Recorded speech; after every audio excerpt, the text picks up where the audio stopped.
Basi imempendeza Mungu injili ya Yesu Kristo ihubiriwe mahali hapa. Mungu aliyeziumba mbingu na hata nchi, Abrahamu, Isaka na Yakobo, asante kwa injili ya Yesu Kristo mahali hapa Bwana. Nenda ukanene na kila aliye mahali hapa, nami pia sawa sawa na inavyokupendeza Bwana. Na ni kwa jina lake Yesu Kristo aliye Bwana mkombozi wetu, amina. Kitabu ni Mathayo 9.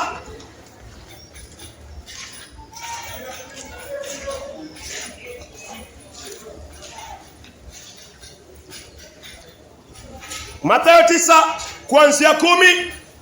Yesu alipokuwa kila chakula ndani ya nyumba ya Mathayo, watoza ushuru wengi na wenye dhambi. Watoza ushuru ni watu waovu.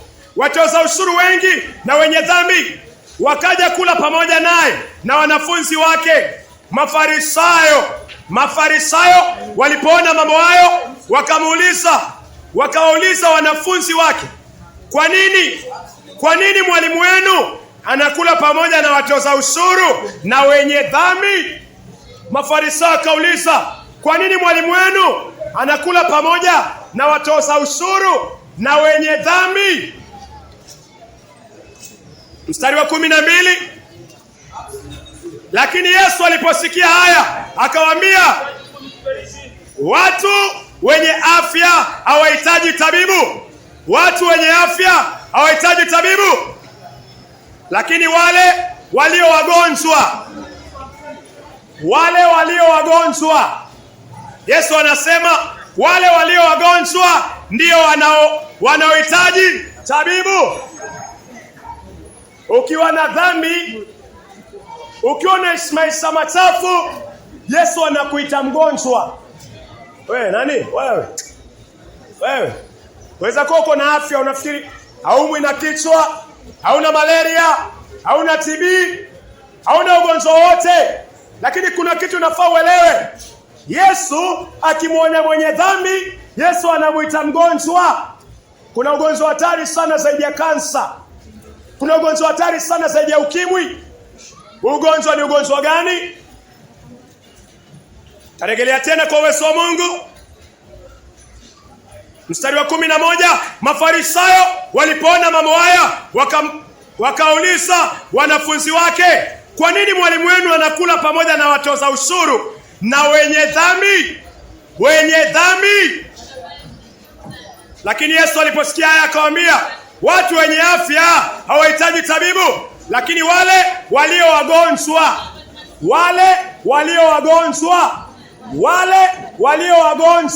Wagonjwa ni kina nani? Watoza ushuru na wenye dhambi.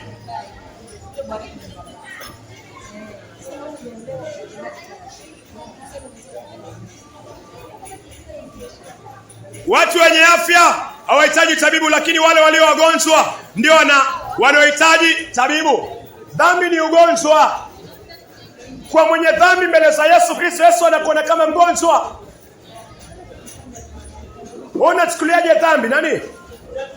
Inaweza kuwa ina madhara ikiwa kwa moyo, inaweza kuwa ina madhara yanaonekana, yaani kama kusikia kichwa kinauma, lakini dhambi ni ugonjwa mkubwa sana. Dhambi ikiwa ndani ya moyo wako, na sote tumezaliwa ndani ya ugonjwa huo kupitia baba anaitwa Adamu. Ukizaliwa tu uko na dhambi ndani ya moyo, wewe ni mgonjwa, mimi ni mgonjwa, na muhitaji tabibu ambaye ni Yesu Kristo. Yesu anasema wenye dhambi ni wagonjwa. Watu ambao wanaishi maovu ni wagonjwa. Yesu anasema yeye ni tabibu. Yesu ndio daktari wa gonjwa ambalo linaitwa dhambi. Dhambi madhara yake ni nini? Warumi 6 mstari wa 23. Yesu anasema mshahara wa dhambi.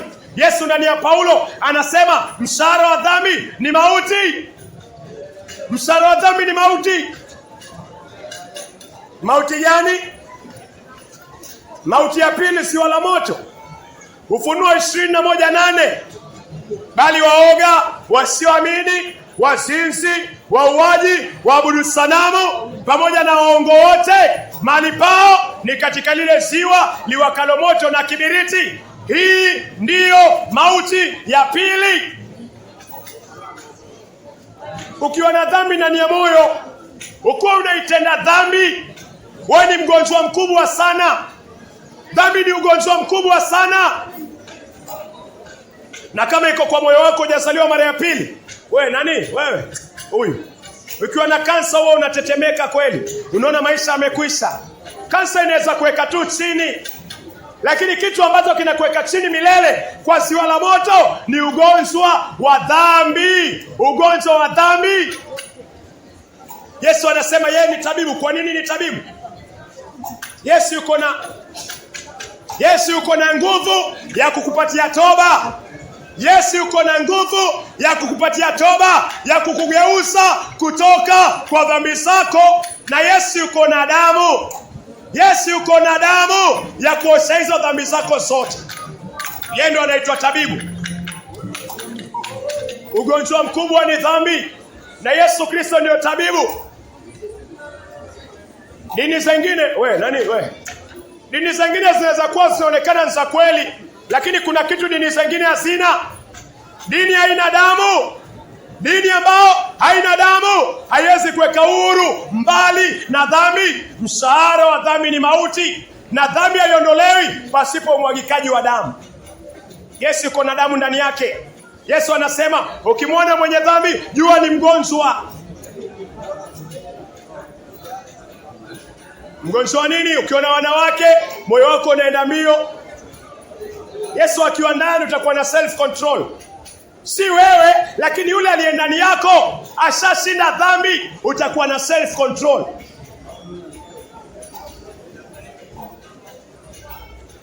Lakini kama una Yesu, mrasha atakuja atakutongoza, hata dakika 3 haitaishi. Utapata ukimwi. Kwa nini hauna Yesu? Hauna Yesu, hauna speed governor. Wewe ni mgonjwa. Mungu anataka ujue mimi na wewe ni wagonjwa tangu tumboni. Dhambi inakufanya wewe mgonjwa. Ugonjwa gani? Ugonjwa wa kiroho. Kuna mtu halali paka asini. Kuna mwingine halali paka angalie pornografia. Yaani uko na need ndani ya moyo wake, uko na need, yuko na kiu. Huo ni ugonjwa.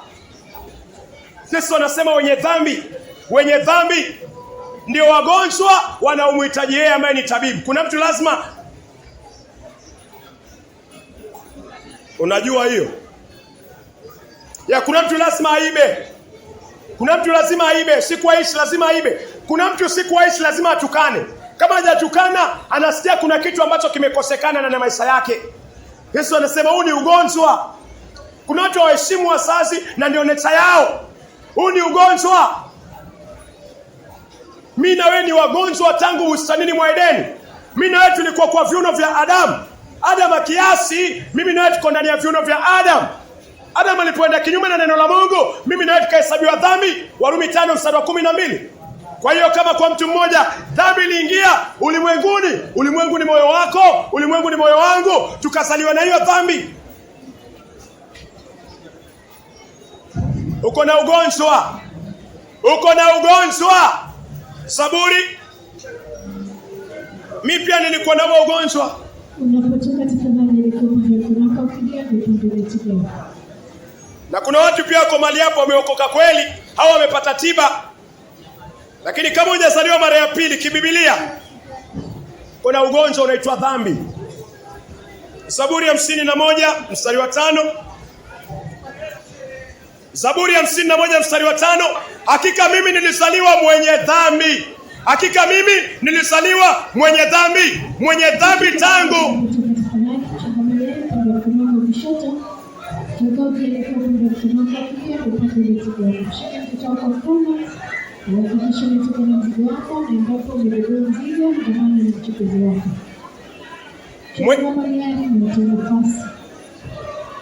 Hakika mimi nilizaliwa mwenye dhambi.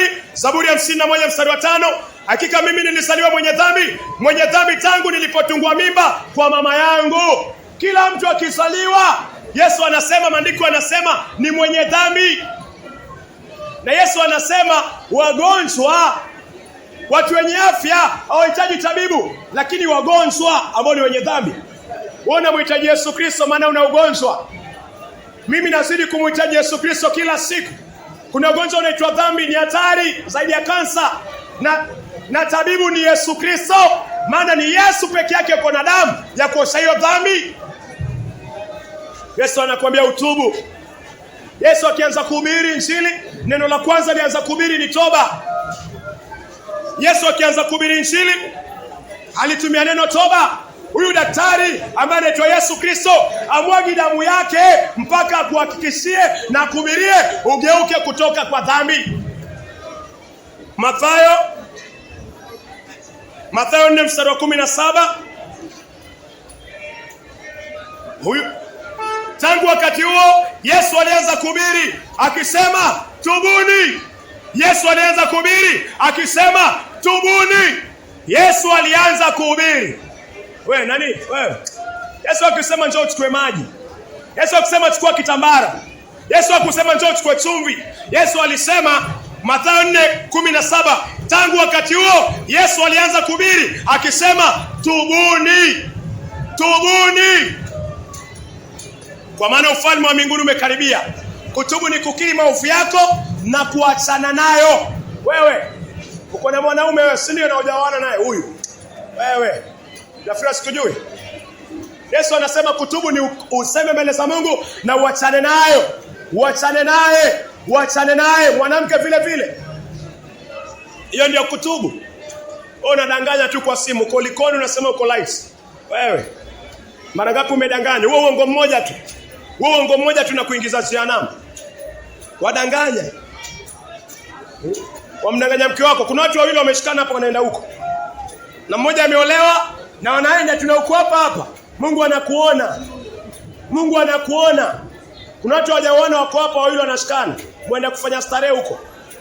Mungu anawaona huko. Hata uingie gesi Mungu anakuona. Yesu anataka utubu. Wakati wote utaondoka, wakati wote nitaondoka. Waondoka wapi? Waondoka ukienda wapi? Wengine kwa bagi lako umekamgoka, umekabangi hapo, naiona. Mungu anataka ugeuke kutoka kwa hayo.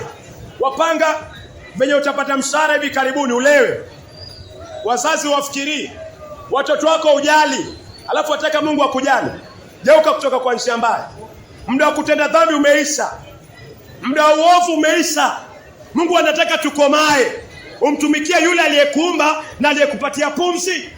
Yohana 3:16, kwa maana jinsi hii Mungu aliupenda ulimwengu. Ulimwengu ni moyo wangu, ulimwengu ni moyo wako. Hata akamtoa mwanawe wa kipekee. Mungu anakupenda kiasi cha kwamba akamtoa Kristo Yesu.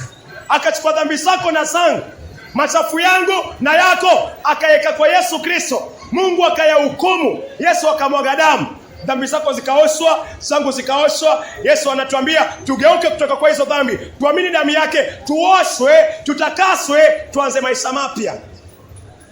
Hiyo ndio kitu inafaa uililie. Hii pressure nyingine yote ya maisha itakumaliza.